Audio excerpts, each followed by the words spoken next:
খানাকুলে বোরো চাষ বন্ধ করে দেওয়ার চেষ্টা চলছে বলে অভিযোগ তুললেন খানাকুলের বিজেপি বিধায়ক সুশান্ত ঘোষ।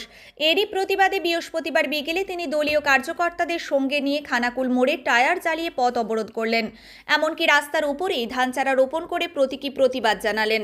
তার অভিযোগ, রীতিমতো উদ্দেশ্য প্রণোদিতভাবে খানাকুলের বোরো চাষিদের হেনস্থা করা হচ্ছে। সময় মতো বোরো বাঁধ তৈরি করা হচ্ছে না, আর কোথাও কোথাও তৈরি করা হলেও তা এমনভাবে করা হচ্ছে যাতে চাষিরা জল না পায়। এর জন্য এদিন বিধায়ক সহ দলীয় কার্যকর্তারা তৃণমূলের বিরুদ্ধে ক্ষোভ উগরে দেন। তারা জানান, রবিবারের মধ্যে যদি প্রশাসন এ ব্যাপারে কোনো উদ্যোগ গ্রহণ না করে তাহলে সোমবার দিন আরামবাগ মহকুমা শাসকের কার্যালয় ঘেরাও করা হবে।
গত বছর বন্যায় এখানে সমস্ত ফসল নষ্ট হয়ে গিয়েছে।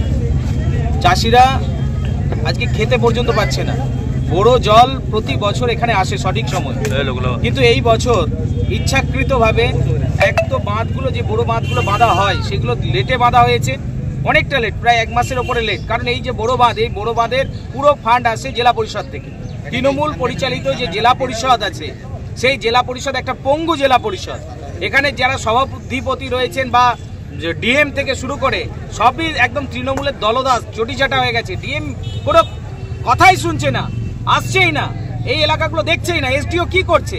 কেন জল আসছে না? কেন এখানে মানুষজনকে, চাষিদেরকে কেন বিপদের সম্মুখীন করে দিচ্ছে এরা? ইচ্ছাকৃতভাবে কৃষকদেরকে মারার চেষ্টা চলছে। খানাকুল যেহেতু বন্যা কবলিত এলাকায়, সেহেতু এবারে অনেক নদী বাঁধ ভেঙে গেছে। সেই নদী বাঁধগুলোকেও মেরামত করতে অনেক লেট করেছে, অনেক জায়গায় এখনো কাজ চলছে। কেন হবে এটা? মমতা ব্যানার্জি এক হাঁটু জলে পা ডুবাতে এখানে দেখা করতে আসে, এই সময় জল নেই। মানুষ, এই এখানকার কৃষকরা তারা ট্যাক্স দিচ্ছে, তাহলে সঠিক সময় জল কেন পাবে না? অনেকে তো বলছে আপনাকে জিতিয়ে, বিজেপিকে জিতিয়ে তারা ভুল করেছে। কারণ বিজেপি তো বাঁধ করবে না, বড় বাঁধ।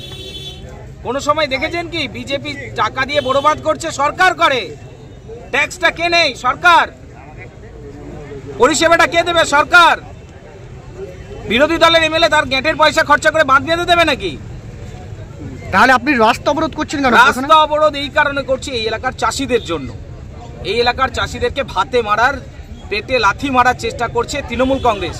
তাদের জন্য আমরা রাস্তায় নেমেছি। আমরা অনেকদিন ধৈর্য ধরেছিলাম। প্রশাসনের সর্বস্তরে বলছে আজ আসছে, কাল আসছে, পরশু আসছে। 10 তারিখে জল ছাড়ার কথা আমাদেরকে বলে দেওয়া হলো, কিন্তু মাত্র 400 কিউসেক জল ছাড়লো ডিবিসি থেকে। প্রশাসনের দপ্তরে একটা খাল দিয়ে সেই জলটা ওই তাহলে শেষ হয়ে যায়, ওই খালটা, এই জলটা, কিন্তু জল নেই। কেন নেই? কেন সঠিক পরিমাণে জল ছাড়া হলো না? ডিএম কি করছে? ঘুমোচ্ছে নাকি? এসডিও কি করছে, ঘুমোচ্ছে নাকি? SDO দপ্তরে প্রশাসনের যাবেন? আধিকারিকরা কি করছেন? এসডিও দপ্তরে যাবেন আপনারা? আমরা এসডিও দপ্তর সোমবার দিন ঘেরাও করব।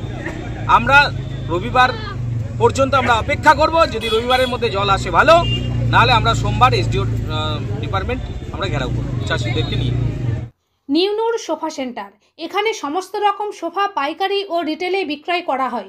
সমস্ত সোফা নিজস্ব কারখানায় তৈরি করা হয়। প্রোপাইটার হানিফ হোসেন খাঁ ও রুহুল হোসেন খাঁ, বড়ডোঙ্গল হাটতলা সিনেমা হলের সন্নিকটে, হুগলি। যোগাযোগ 7797170093 এবং 9382003105।